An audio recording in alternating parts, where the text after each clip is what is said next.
but you've got to be able to compartmentalize really well. I think that might affect my already bad golf game.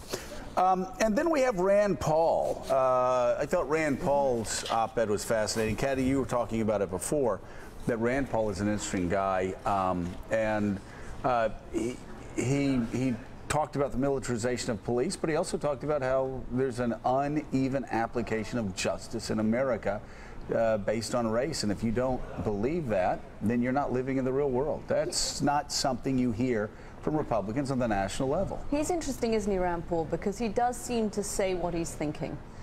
He's a rare politician in the sense of American politics, of somebody who is edging towards a run for the presidency but doesn't seem to let that make his statements canned.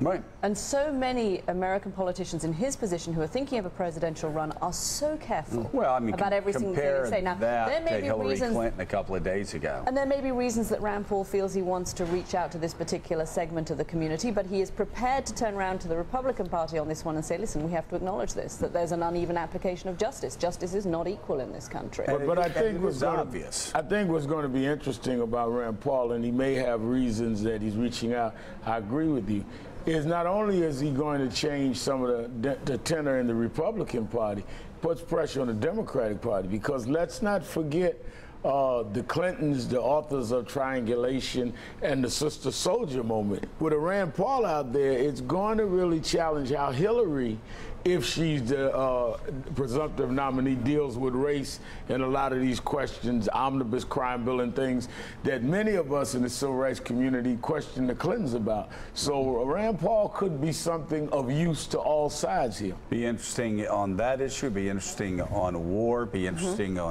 interested on Wall Street. So yeah, he shakes things up, no doubt about it. And still ahead on Morning Joe, we're actually going to have Governor